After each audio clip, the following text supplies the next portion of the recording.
Welcome back, dear friends, and on this educational platform, we are going to discuss about 4th of September important current affairs. 4 सितंबर के कुछ important current affairs को discuss करेंगे और आगे बढ़ने से पहले केएस एजुकेशनल हब को आप फेसबुक पेज पर फॉलो कर सकते हैं, लिंक आपको डिस्क्रिप्शन में मिल जाएगा।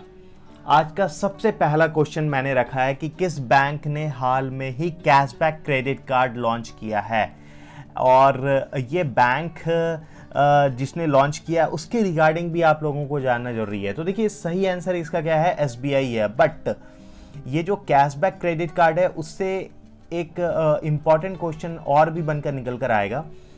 सबसे पहले कि एसबीआई ने ये कैशबैक क्रेडिट कार्ड लॉन्च किया है और एसबीआई ऐसा फर्स्ट टाइम में कैशबैक पे क्रेडिट कार्ड पे फोकस करा हुआ है, और जिसमें कि कस्टमर को जो अर्न कर सकता है वो दैट इज ऑफ 5% कैशबैक। अगर क्वेश्चन पूछा जाए कि कितना परसेंट कैशबैक मैक्सिमम अर्न किया जा सकता है कस्टमर के थ्रू, दैट इज 5%। तो 5% कैशबैक अर्न किया जा सकता है। हालांकि एसबीआई एक ऐसा बैंक है जो कि 43rd largest bank in the world है, ठीक है, 43rd largest bank in the world level. और अगर देखा जाए रैंकिंग 221st है किसमें, फॉर्च्यून ग्लोबल 500 लिस्ट में, वर्ल्ड बिगेस्ट कॉर्पोरेशन ऑफ 2020 जब ये लिस्ट निकला था उसमें 221st पोजीशन है। एसबीआई के चेयरपर्सन कौन है, दिनेश कुमार खारा, और एसबीआई का हेडक्वार्टर कहाँ है, मुंबई। दूसरा क्वेश्चन है कि हाल में ही इंटर रेलवे एथलेटिक्स चैंपियनशिप, याद रखिएगा, में पुरुषों के 100 मीटर रेस में किसने राष्ट्रीय रिकॉर्ड बनाया है, और ये राष्ट्रीय रिकॉर्ड किसने बनाया है, अमलान बोरगोहिन, ठीक है। तो इसने ये रिकॉर्ड बनाया है। हालांकि ये 24 साल का ये पर्सन है, और पता है आप लोगों को कि ये रिकॉर्ड जो है ये कितने पे बना है, 10.25 सेकंड का है, ठीक है, 10.25 सेकंड का है। इससे पहले जो रिकॉर्ड था जो कि 2016 में बनाया गया था आमिया कुमार मलिक के द्वारा, और इनका जो रिकॉर्ड था वो 10.26 था। तो अभी किनको पछाड़ा गया है, 2016 में आमिया मलिक को हराकर अमलान ने 10.25 सेकंड में ही 100 मीटर के रेस को क्रॉस किया है।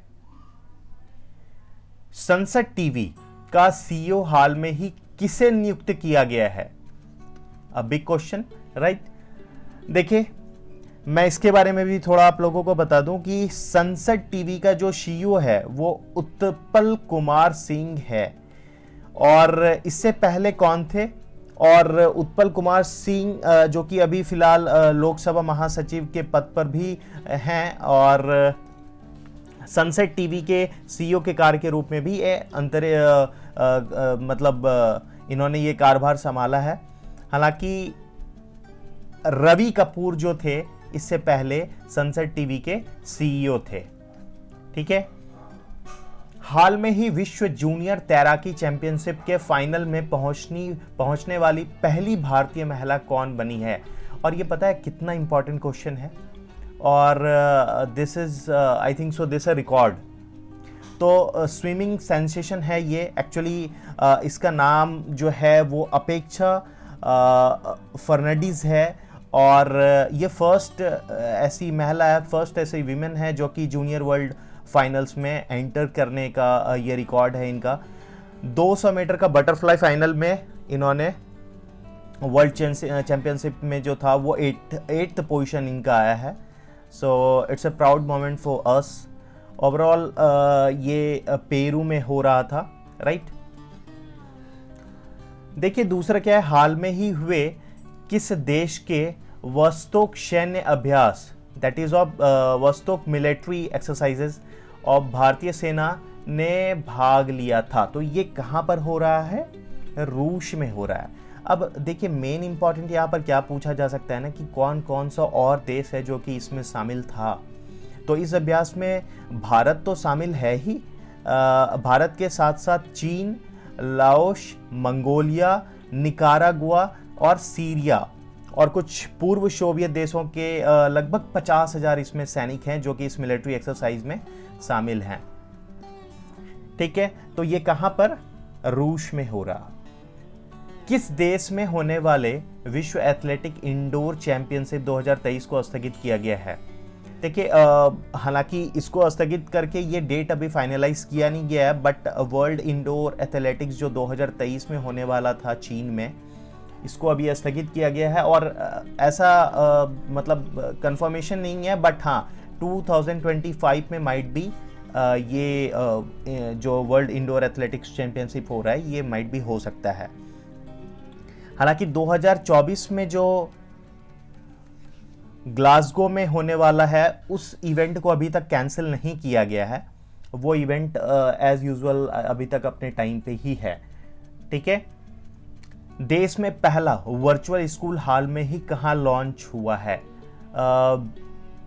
और आई थिंक सो बहुत अच्छा क्वेश्चन है ये। देश का पहला है ये वर्चुअल स्कूल। हालांकि ये दिल्ली में हुआ है, बट इसमें क्या है देखने लायक कि पूछा जा सकता है कि कौन कौन से क्लासेस इस वर्चुअल स्कूल में शामिल हो सकते हैं, एडमिशन ले सकते हैं। तो 9वीं क्लास से लेकर 12वीं तक ऑनलाइन पढ़ाई होगा। 9th standard to 12th standard के स्टूडेंट इसमें एडमिशन ले सकते हैं। किसी भी देश के किसी भी कोने में हो वो एडमिशन ले सकते हैं, 13 से 18 साल के। और मतलब इसको याद रखिएगा, काफ़ी इंपॉर्टेंट है कि वर्चुअल स्कूल देश का पहला, दैट इज़ इन दिल्ली। हाल में ही India's economy from Nehru to Modi, ये बुक का नाम है। अ ब्रीफ हिस्ट्री नामक पुस्तक किसने लिखा है? तो इनका नाम है पुलाप्पे बालकृष्णन। ठीक है, Pulapre Balakrishnan, India's economy from Nehru to Modi. Very important question. हाल में ही राष्ट्रीय सांख्यिकीय कार्यालय NSO डेटा के अनुसार वित्तीय वर्ष 2022-23 तिमाही में भारत की जीडीपी विकास दर कितना रहा है? राष्ट्रीय सांख्यिकीय कार्यालय जो है NSO के अकॉर्डिंग जो जीडीपी दर दिया गया है वो 13.5 का है, 13.5 का है according to the data of NSO। ठीक है, राष्ट्रीय सांख्यिकीय कार्यालय। So this one is the important question for the 4th of September, and do subscribe KS Educational, hit the notification bell, and getting benefit then please like this channel और share करना तो बिल्कुल ना भूलें। My dear friends, sharing is caring। जिनके साथ भी आप ये शेयर करते हैं माइट भी उनका कुछ अच्छा होगा और हमारे लिए आप सबका एक छोटा सा हेल्प होगा। So thank you and we'll meet with the 5th of September current affairs.